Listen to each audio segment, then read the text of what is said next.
दोस्तों, जय भीम। मैं आज हजारों सालों से वंचित रखे गए भारतीय समाज के लिए शिक्षा व्यवस्था हेतु डॉक्टर अम्बेडकर जी के द्वारा किए गए महान प्रयासों को स्मरण करना चाहता हूँ।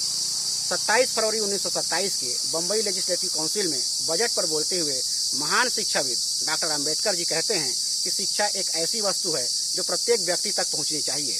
शिक्षा सस्ती से सस्ती हो ताकि निर्धन से निर्धन व्यक्ति भी शिक्षा ग्रहण कर सके।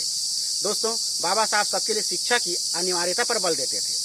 बाबा साहब तो शिक्षा का राष्ट्रीयकरण के पक्षधर थे। बाबा साहब प्राथमिक शिक्षा के संबंध में अपना स्पष्ट एवं महत्वपूर्ण दृष्टिकोण रखते थे। वे कहते थे कि प्राथमिक शिक्षा का उद्देश्य यह है कि जो विद्यार्थी स्कूल में दाखिला ले वह जब तक शिक्षित न हो जाए तब तक स्कूल न छोड़ सके। शिक्षा की गुणवत्ता के बारे में डॉक्टर अम्बेडकर जी लिखते हैं कि शिक्षा ऐसी होनी चाहिए जो विद्यार्थियों के दिमाग में केवल सिद्धांत और आंकड़े ही न ठूसती हो, जिससे उनके व्यक्तित्व का विकास अवरुद्ध न होता हो, जिसमें केवल याद करने की दिमागी कसरत ही न करनी पड़ती हो।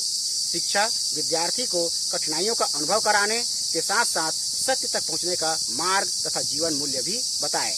बाबा साहब ने सभी नागरिकों के लिए भारतीय संविधान में शिक्षा हेतु महत्वपूर्ण प्रावधान कर दिए हैं, जिसके फलस्वरूप आज भारत में बालिकाएं शिक्षा के रूप में बालकों से आगे श्रेष्ठ प्रदर्शन कर रही हैं। बालिका शिक्षा के संदर्भ में डॉक्टर अम्बेडकर जी कहते थे कि जितनी शिक्षा लड़कों के लिए जरूरी है उससे कहीं अधिक लड़कियों के लिए जरूरी है, क्योंकि एक पुरुष के शिक्षित होने का मतलब केवल एक व्यक्ति का शिक्षित होना है, जबकि एक स्त्री के शिक्षित होने का अर्थ एक परिवार का शिक्षित होना है। बाबा साहब के दिए 3 सर्वश्रेष्ठ एवं अत्यंत मूल्यवान रत्नों में से पहला रत्न है शिक्षित बनो। स्वतंत्र भारत के मनुष्य समाज में यदि शिक्षा का विकास हुआ है, परंतु उन कठिन परिस्थितियों में बाबा साहब के ये कथन आज के दौर में उतना ही प्रासंगिक लगता है। उन्होंने कहा था कि हमारे समाज में शिक्षा का कुछ विकास हुआ है, लेकिन हमारे समाज में छात्र शिक्षा प्राप्त करने के बाद जब उच्च पदों पर आसीन हो जाते हैं तब उस समाज को भूल जाते हैं जिसने उनको यहाँ तक पहुँचाने में तरह तरह के अपमान और अत्याचार सहन किए हैं। बाबा साहब अपने समाज के शिक्षित लोगों को समझाते हुए लिखते हैं कि जो लड़का गांव में पढ़ता है उससे पूरे समाज को आशा रहती है कि वह उन्नति का मार्गदर्शक होगा। एक गांव में एक शिक्षित समाज से भी उस गांव के लिए वरदान साबित हो सकता है। अतः समाज की उन्नति को ही अपनी उन्नति समझें। हमारा समाज आज भी अपमान और अत्याचार सहे जा रहे हैं। बहुसंख्यक समाज के सभी शिक्षित व्यक्तियों को आगे आना चाहिए। ऐसा नहीं है कि कोई भी व्यक्ति समाज को दिशा देने में आगे नहीं आया है।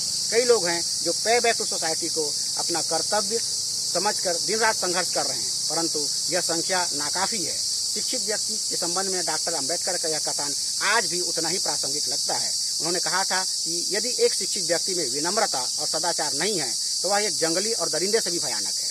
यदि एक पढ़े लिखे मनुष्य की शिक्षा गरीब जनता की भलाई के लिए रुकावट बने तो ऐसा शिक्षित व्यक्ति समाज के लिए कलंक है।